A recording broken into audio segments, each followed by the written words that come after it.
దేవునికి స్తోత్రం. హల్లెలూయా. దేవుని యందు ప్రియమైన వారలారా,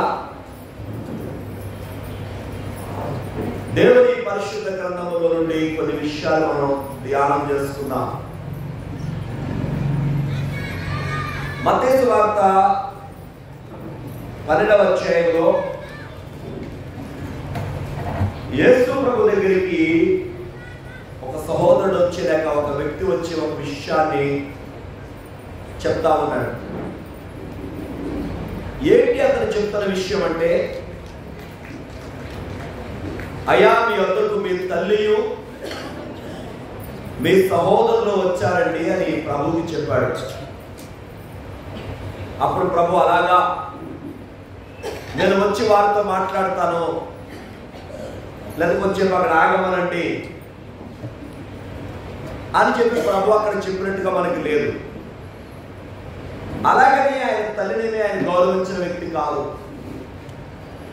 ప్రభు భయంకరమైన శిలువ భారములో కూడా, శిలువ శ్రమలకు ప్రక్కన భరిస్తూ కూడా తన తల్లిని చూసి, అమ్మా ఇదిగో నీ కుమారుడని తల్లికి ఒక మంచి బిడ్డగా ప్రభు తను తాను రుజువుపరుచుకున్నారు. అయితే ఈ సందర్భంలో ప్రభుకి రెండు బంధుత్వాలు కనబడుతున్నాయి. ప్రభు ఎదుట మనకు చూపిస్తున్నాడు ఆయన. ఒక బంధుత్వం ఏంటంటే, ఆయన నవమాసాలు మోసి కన్నా తల్లి, తల్లితో పాటు వచ్చిన యేసు ప్రభు సోదరులు. మరొక బంధుత్వం ఏంటంటే ఆత్మీయ బంధుత్వం. ప్రభు ఈ మాట వినగానే, అయ్యా మీ తల్లియు మీ సహోదరులు వచ్చారండి అని ప్రభువుకు వినబడగానే, ప్రభు నోటి నుంచి వచ్చిన మాట, ఎవరు నా తల్లి, ఎవరు నా సహోదరులు అని చెప్తూ యేసయ్యట తన చేతిని శిష్యుల వైపు చూపాడండి. చూసుకోండి, 49వ వచనం. తన శిష్యుల వైపు చెయ్యి చాపి, ఇదిగో నా తల్లియు నా సహోదరులను అని చెప్పి రెండో మాట అంటాడు, పరలోకమందున నా తండ్రి చిత్తము చొప్పున చేయువాడే నా సహోదరులను, నా సహోదరియు, నా తల్లియు. యేసు ప్రభుకి ఎవరైనా తల్లి అవ్వాలనుకుంటే అది ఎంతో ఘనత కదా. ఆ ఘనత ఒక్క మరియమ్మకే దక్కింది. యేసయ్యను కన్న తల్లి అంటే టక్కన మనం గుర్తొచ్చే పేరు ఎవరమ్మా? ఏ సందేహములు నిస్సందేహంగా మరియమ్మ అని మనం చెప్పడంలో సందేహం ఏమీ ఉండదు మనకి. మరి ఆత్మీయంగా మనకు గొప్ప ధన్యత ప్రవహిస్తున్నారు. అదేంటంటే, ప్రభుకి తల్లియు ప్రభుకి సోదరుడము. ఎలాగట? పరలోకమందున్న నా తండ్రి చిత్త ప్రకారము చేయువాడే నా తల్లియు నా సోదరుడు. దానికి ముందు ప్రభు తన చేతిని శిష్యుల వైపు చూపారు. ఎవరు నా తల్లి, ఎవరు నా సోదరుడు అని చెప్పి తన శిష్యుల వైపు చేయి చాపి, ఇదిగో నా తల్లియు సోదరులను అన్నాడు. శిష్యులను తల్లిగా ఆయన గుర్తించాడు, సోదరుడుగాను గుర్తించాడు. ఎందుకంటే ప్రభు శిష్యుల్లో మనం నేర్చుకోవాలి. ప్రభుని వారు వెంబడించారు, సమస్తాన్ని విడిచిపెట్టి వెంబడించారు. దేవునికి స్తోత్రం. ప్రభు నీ కూడా వస్తే మాకు ఏమిస్తావు నాయనా అని అడిగారా? అడగలేదు. ప్రభు నీ కూడా వస్తే మాకు ఏమైనా రాజ్యం ఇస్తావా, లేక ధనం ఇస్తావా, బంగారం ఇస్తావా, ధనధాన్యాలు ఇస్తావా అని అడగలేదు. ప్రభు చెప్పారు, మీరు నన్ను వెంబడించండి, నేను మిమ్మల్ని మనుషులు పట్టే జాగ్రత్తగా చేస్తానంటే ఏమాత్రం సందేహం లేకుండా వారు ప్రభువుని వెంబడించినటువంటి విధానం మనం చూడగలుగుతాం. దేవుని బిడ్డలారా, ఆయన తల్లియు సోదరులు ఎవరయ్యా అంటే పరలోకమందున తండ్రి చిత్త ప్రకారము ఎవరైతే దేవుని చిత్తానికి వారిని వారు అప్పగించుకుంటారో, దైవ చిత్తానికి వారిని వారు సంపూర్ణ సమర్పణ కలిగి ఉంటారో వారికి దొరికే మహద్భాగ్యము, గొప్ప భాగ్యము, ప్రభుకి తల్లియు ప్రభుకి సోదరుడు సోదరి అయ్యే భాగ్యము లభిస్తుంది. ఇది ఆత్మీయ బంధుత్వం.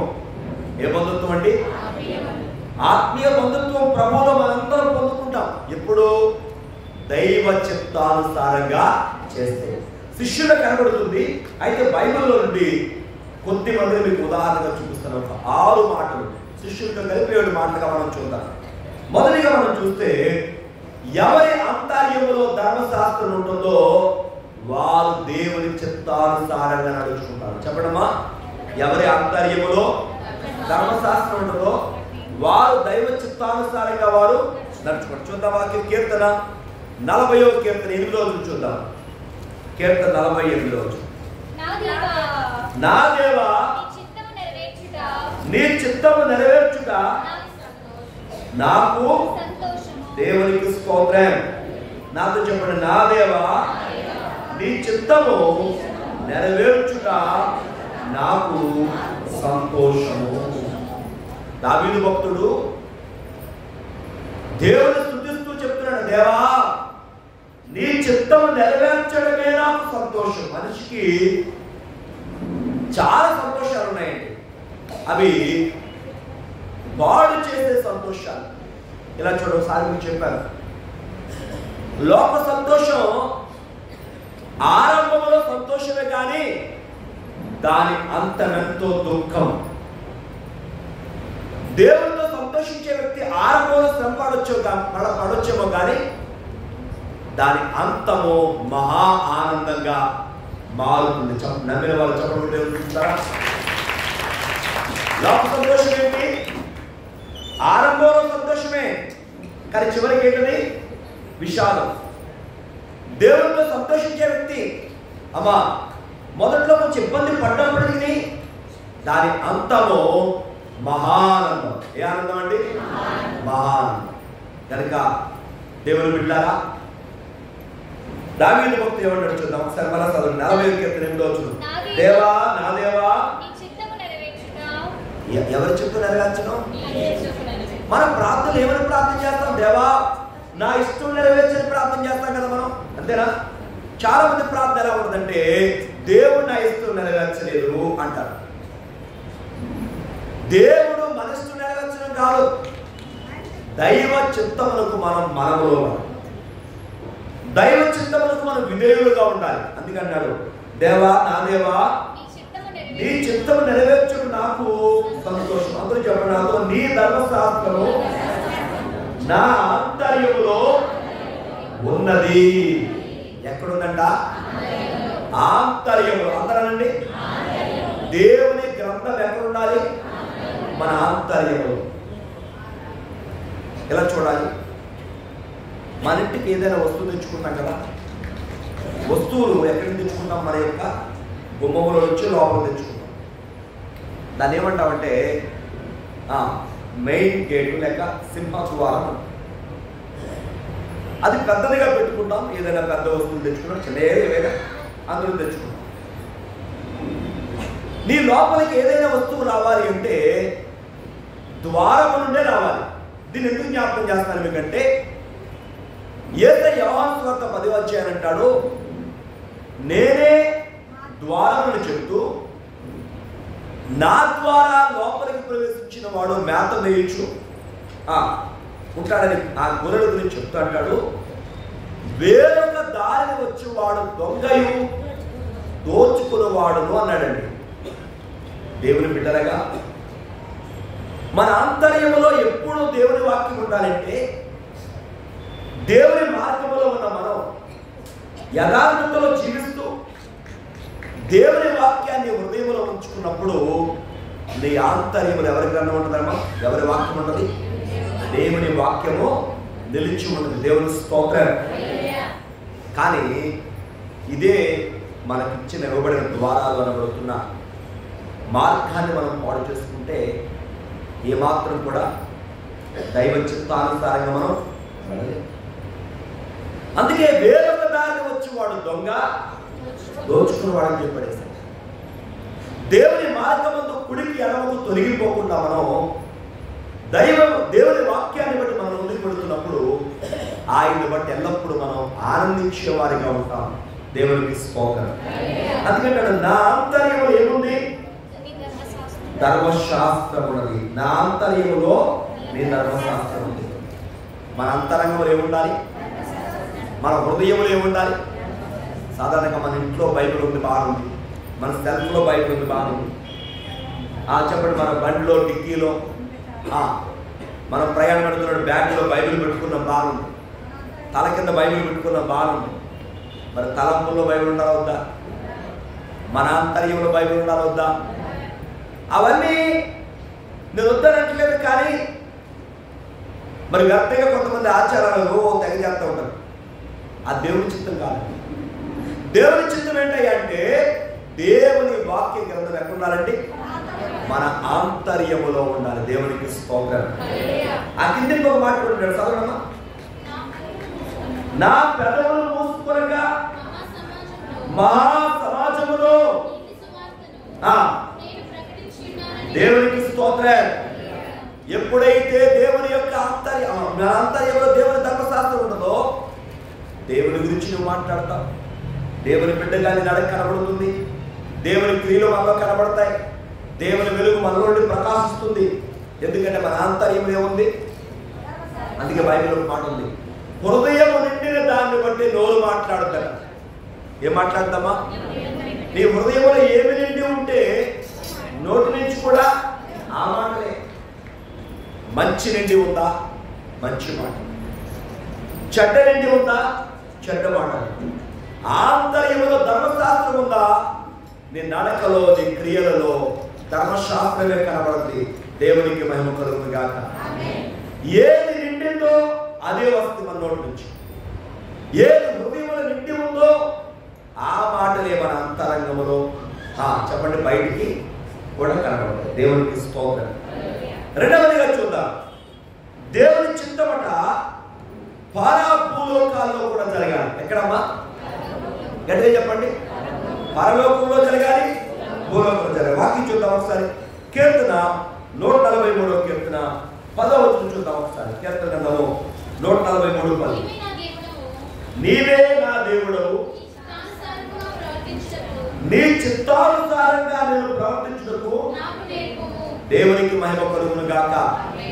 చూడండి ప్రియమైన వారలా, 143:10వ వచనంలో భక్తుడైనటువంటి దావీదు గారు అంటాడు, దేవా నీవే నా దేవుడవు, నీ చిత్తానుసారంగా ప్రవర్తించుటకు నాకు నేర్పు. నాకు కలిసారు దయగల నీ ఆత్మ సమభూమి గల ప్రదేశమును నన్ను నడిపించుగాక. దేవునికి స్తోత్రం. ఎంత మంచి ప్రార్థన అండి. మనం నడిపించబడుతున్నామా? దేవుడు నడిపించాలి. దేవుడే నడిపించాలి. దావీదు గారి ప్రార్థన ఎంత బాగుందో చూడండి. మరోసారి చదువుదాం అదే వచ్చింది. దేవా నీవే నా దేవుడవు, నీ చిత్తానుసారముగా ప్రవర్తించుటకు నాకు నేర్పు. ఎంత మంచి ప్రార్థన అండి. మనం దేవుని సన్నిధిలో ఎప్పుడైతే ఇటువంటి ప్రార్థన చేస్తామండి, దేవుని చిత్తం ఏదో తెలుసుకునే ప్రార్థన మనం చేయాలి. దైవ చిత్తానుసారమైన ప్రార్థన మనం చేస్తే దేవుని తలంపులు, దేవుని ఉద్దేశాలు మన యందు సంపూర్ణంగా నెరవేర్చబడతాయి. దేవుని చిత్తములకు మనం విధేయులుగా ఉండాలి. దైవ చిత్తానుసారంగా మనం నడవాలి. దేవునికి స్తోత్రం. యేసు ప్రభు మనకి ప్రార్థన నేర్పారు. చూద్దాం ఒకసారి ఆ ప్రార్థన ఏంటో. మత్తయి సువార్త 6వ అధ్యాయము 10వ వచనం చూద్దాం ఒకసారి. మత్తయి సువార్త 6:10. యేసు ప్రభు మనకి నేర్పిన ప్రార్థన చూడండి. జాగ్రత్తగా మీరు అధ్యయనం చేసుకుంటే ఈ ప్రార్థన ఎలా ఉంది. పరలోకమందున్న మా తండ్రి. ఏ తండ్రమైన? పరలోకమందున్న మా తండ్రి, నీ నామము, నీ రాజ్యము, నీ చిత్తము పరలోకమందు నెరవేర్చున్నట్లు దేవునికి మహిమ కలుగును గాక. దేవుని చిత్తం పరలోకంలో జరుగుతుంది. భూమి మీద ఎవరు చేయాలి? ఆయన బిడ్డలమైన మనం జరిగించాలి. ఆయన పిల్లలమైన మనం దేవుని చిత్తానుసారంగా మనం నడవడానికి మనల్ని మనం రూపాంతరం పరుచుకోవాలి. దేవునికి మహిమ కలుగును గాక. దేవుని చిత్తానుసారంగా మనం నడవాలండి. కాబట్టి పరలోకమందున్న మన దేవుడు ఆయన చిత్తాన్ని మన ద్వారా నెరవేర్చడానికి ఇష్టపడుతున్నాడు. కాబట్టి ప్రభు మనకి చక్కని ప్రార్థన చేస్తాడు. ఒకసారి ఆ ప్రార్థన ధ్యానం చేస్తున్నాం. పరలోకమందున్న మా తండ్రి, నీ నామం పరిశుద్ధ, నీ రాజ్యము, నీ చిత్తము పరలోకమందు నెరవేరినట్లు ఎక్కడ నెరవేరాలి? దేవుని చిత్తం భూమి మీద నెరవేరాలంటే ఆయన కలిగిన ప్రతి బిడ్డ కూడా ఆయన చిత్తానుసారం నడవాలవుద్దా? నడవాలి. మరి మన జీవితం అలా చేస్తామా? అందుకే చెప్పాను, పరభూలోకాలు ఆయన చిత్తం నెరవేరాలంట. ఎక్కడమ్మా? పరలోకంలోనూ ఆయన చిత్తం నెరవేరాలి, భూమి మీద కూడా ఆయన చిత్తము నెరవేర్చబడాలి. దేవునికి స్తోత్రం. మనస్సు నెరవేరడం తర్వాత అందుకే గారు చక్కని పాట రాస్తారు. నా ఇష్టమిదిగో నీ ఇష్టముగా చేయ, నా ఇష్టమిగా కావాలి, నా ఇష్టముగాని నా హృదయమిదిగోని కేలితే రాజా కియా సింహాసనము అనుకోనా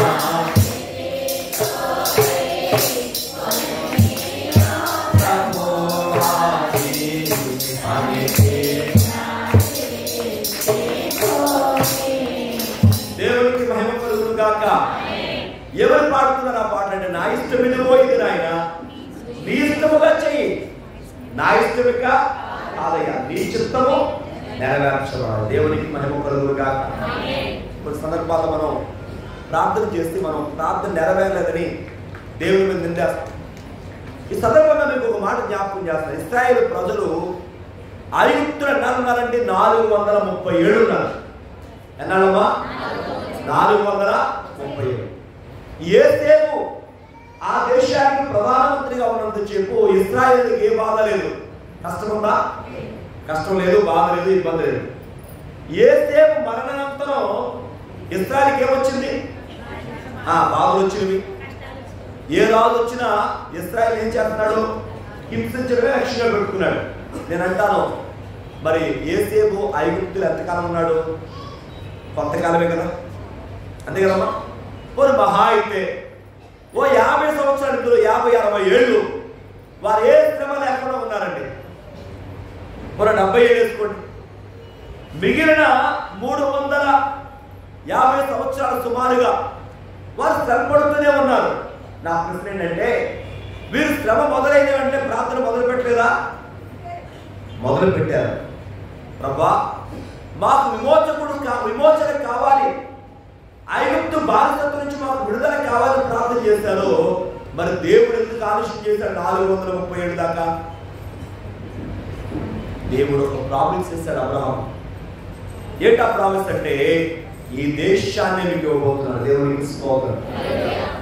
దేశాన్ని ఇవ్వడానికి దేవుడు ఆ దేశానికి సరిపోయే ప్రజలను శ్రమలలోనే పెంచాడు. దేవునికి స్తోత్రం. మా క్రైస్తవ సంఘం శ్రమలో ఏమవ్వాలి చెప్పాలమ్మా? గట్టిగా చెప్పాలి.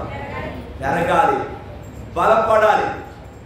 ఐగుప్తులో శ్రమలుండగా బలపడిందా లేదా ఇశ్రాయేలు? ఐగుప్తులు ఏమున్నాయి? వారికి శ్రమలు ఉన్నాయి. ఐగుప్తులు ఏమున్నాయి చెప్పడమా? ఆ శ్రమ, కష్టము, బాధ ఉంది. అదే శ్రమలో వారు ఎలా విస్తరించారో సంఘానికి కూడా ఇవాళ అనేక శ్రమలు వస్తున్నాయి. ఈ శ్రమలు కూడా దైవ చిత్తమే అనుకుని మనము దేవుల్లో బలపడాలి తప్ప చెప్పండి భయపడే వారిగా ఉండడానికి వీలు లేదు. ఇశ్రాయేలు దేవుడి చిత్తం ఏంటంటే, దేవుడు పోతున్న గొప్ప దేశాన్ని వారు స్వతంత్రించుకోవాలంటే వారు దేశముగా రావాలి, బయట వారు గొప్ప ప్రజగా రావాలి, ఒక గొప్ప జనాంగంగా రావాలి. ఆ దేవుని చిత్తం అండి. దేవునికి స్తోత్రం. అందుకే పరభూలోకాల ఎవరి చిత్తం నెరవేరాలి?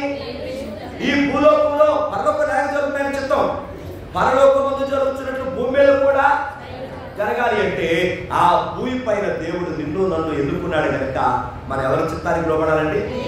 దేవుని చిత్తమునకు లోబడి విధేయులమై మనం ముందుకు సాగాలి. దేవునికి స్తోత్రం. ఇది 2 మాటలు. ఇక 3వదిగా చూస్తే యేసు ప్రభువే తండ్రి చిత్తానికి లోబడి మనకి మాదిరి చూపించాడండి. ఎవరమ్మా? ప్రభువే ఎవరి చిత్తానికి లోబడ్డారు? తండ్రి చిత్తానికి లోబడ్డారు. ఎలాగో చూద్దాం వాక్యం. మత్తయి వార్త 26:42. మత్తయి వార్త 26:42. మరలా రెండో మారు వెళ్ళి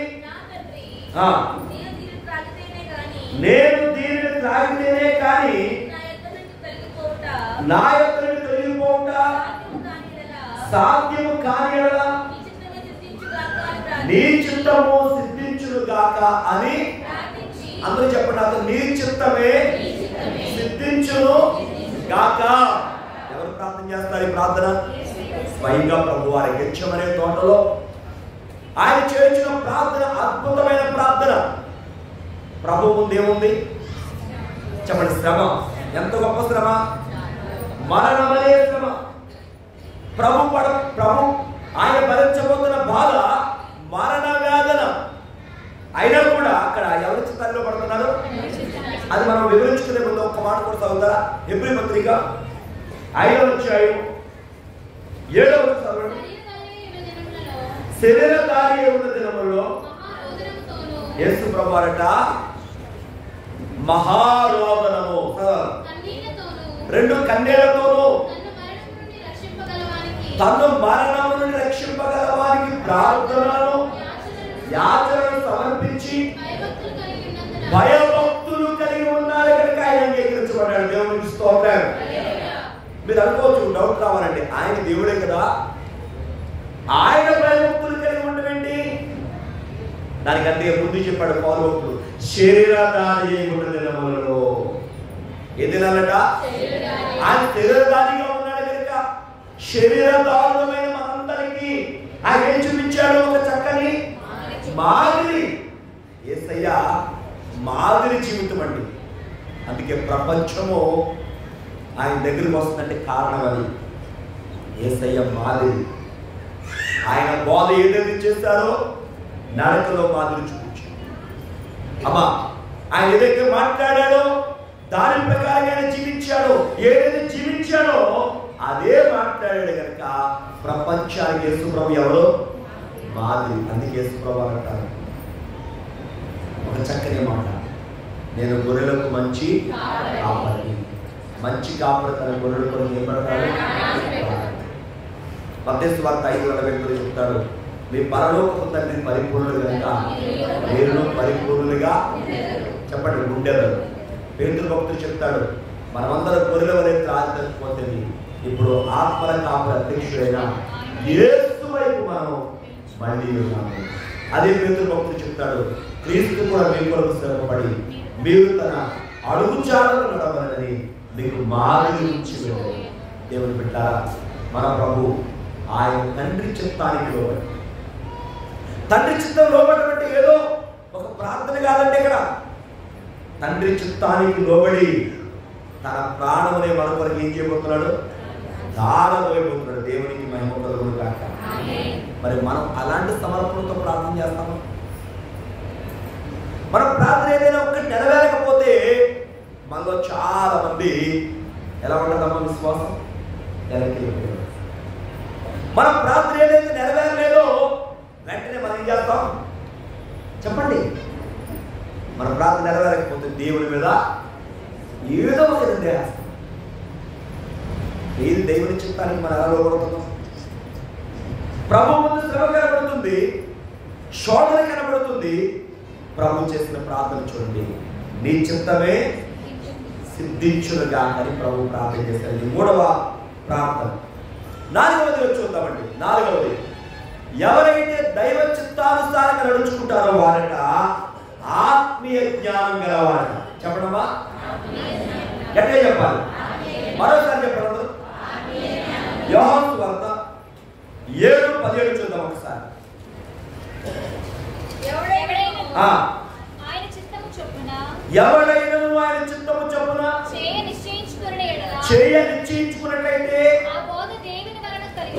దేవునికి మహిమ కలుగును గాక. మన స్థలం అదే వచ్చు.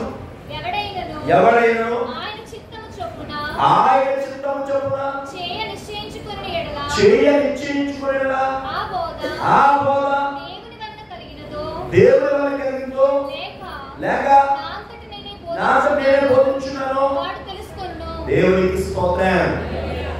చూడండి అమ్మా, అక్కడ మీరు మాట్లాడమాట ఆయన చిత్తము చొప్పున బోధ చేసేవాడట, లేక ఆయన చిత్తము చొప్పున చేయ నిశ్చయించుకున్న వాడి బోధట అతని బోధో దేవుని బోధ అతనికి ఏమవుతుంది? అర్థమైపోతే దేవునికి స్తోత్రం. కొంతమంది మాట్లాడతారండి, ఏం మాట్లాడతారో వాళ్ళకి తెలియదు, వాళ్ళ సొంత మాటలే మాట్లాడతారు, దేవుని మాటలు అందులో ఉండవు. కొంతమంది వాక్యం చెప్తూ వ్యర్థమైనవన్నీ అక్కడే, ఎక్కడ అనవసరమైనవి, అవసరం లేనివి. ఎందుకనంటే వాళ్ళ సొంత మహిమ తెచ్చుకోవాలి, వాళ్ళ సొంత సెల్ఫ్, దాన్ని ఏమంటారండి, సెల్ఫ్ డబ్బా అంటే వాళ్ళకి వాళ్ళేదో దేవుడు అన్నట్టుగా కొంతమంది అలా ప్రొజెక్ట్ చేసుకుంటారు. ఆ దేవుడి చిత్తం కాదండి. దేవుడి చిత్తం ఏంటంటే ప్రభు అంటున్నారు, దేవుడు ఎవడైనా ఆయన చిత్తము చొప్పున చేయించుకునేలా ఆ బోధ దేవుని వల్ల కలిగిందో లేక నా అంతటి నేనే బోధించున్నాను వాడు తెలుసుకొనును. 18 వచ్చినట్టు తనంతటి తానే బోధించువాడు స్వకీయ మహిమను వెతుకుడు కానీ తాను పంపిన వారి మహిమను వెతుకువాడు సత్యవంతుడు, ఆయన ఏ దుర్నీతియు లేదు. దేవునికి మహిమ కలుగుగా. దైవ చిత్తానుసారంగా బోధించే వ్యక్తట ఆత్మీయ జ్ఞానం కలిగిన వాడిగా ఉంటాడు, దేవుని మహిమపరుస్తాడు. దేవుని స్తోత్రం. ఇప్పుడు ప్రభు బోధిస్తున్నారు వాక్యం. ఈ 17వ అధ్యాయం చూసుకోండి, ఈ 7వ అధ్యాయం బోధిస్తుంటే అక్కడ యూదులు కొంతమంది ఉన్నారు.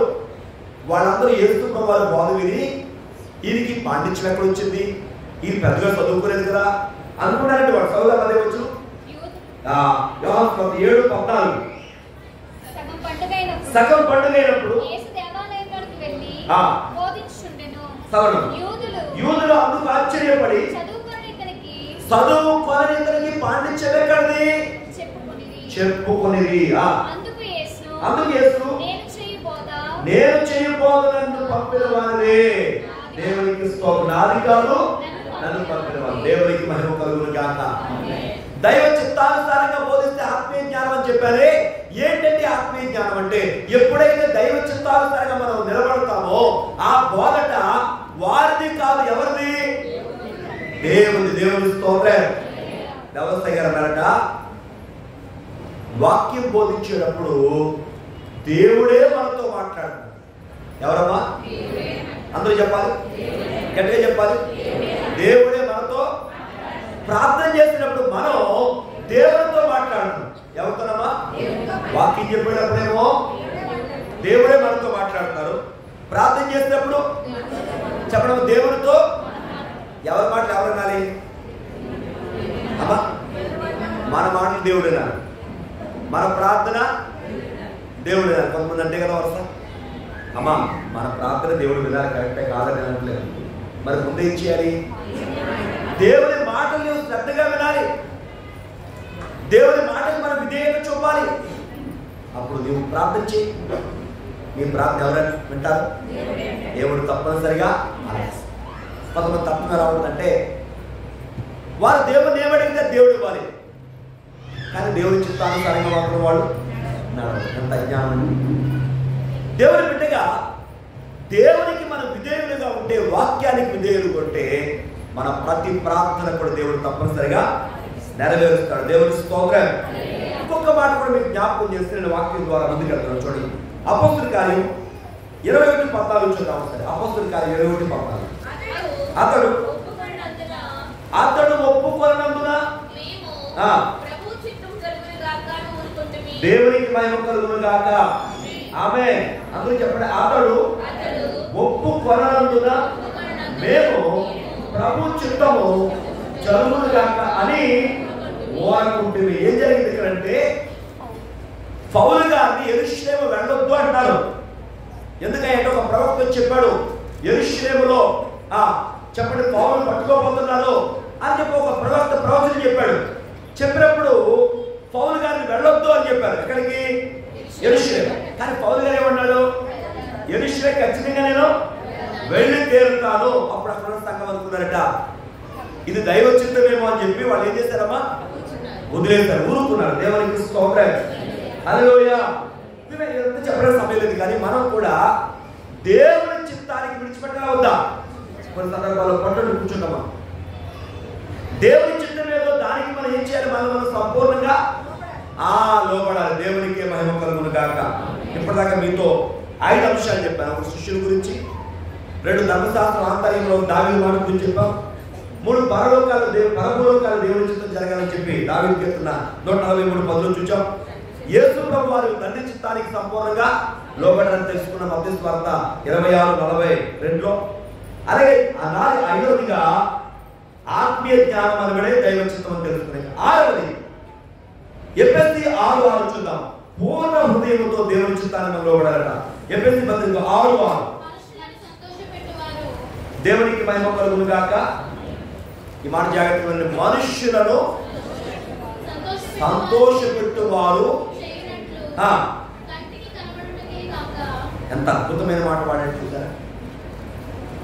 చాలా సందర్భాల్లో మనుషులు కనబడాలని మనం కొన్ని నీతికి చేస్తాం. ఇలా చూడమ్మా, చాలా మంది పరిస్థితి ఎలా ఉందంటే మనుష్యులు కనబడాలని చెప్తారని వాళ్ళు కొన్ని మాటలు. సత్యమేంటో దేవునికి తెలుసు. మనుష్యులు కనబడాలని కాదట. చదవడం మాట్లాడాలి. మనుష్యులు కనబడాలని కంటికి కనబడుగా కాక మనుష్యులు సంతోషపెట్టు వారు చేయనట్లు కంటికి కనబడినట్లే కాక. కంటికి కొంతమంది కళ్ళకి కనబడేలాంటి కార్యాలున్నా, ధర్మ కార్యాలున్నా అది దేవునికి ఇష్టం కాదు. అది ఎవరి నైజం అంటే పరిచయం నైజం, శాస్త్రం నైజం. వాళ్ళు ఏం చేసేవారంట? ఏదైనా ధర్మం చేసినా ఏం చేసినా అందరికి కనబడేలాగా చేసేవారు. అమ్మా, మనుష్యుల కంటికి కనబడినట్టు కాదు మనం చేసేది. సదా మాట అద్భుతంగా ఉంది. క్రీస్తు దాసులమని ఎరిగి దేవుని చిత్తమును దేవునికి మహిమ కలుగును గాక. దేవుని చిత్తం ఎలా చేయాలంట? మనపూర్వకంగా దేవునికి మహిమ కలుగును గాక. నీతి క్రియలు మనుషులు కనబడేలా చేస్తున్నారేమో, కేవలం మనుషులు కంటికి కనబడేలాగా మనం నటించు.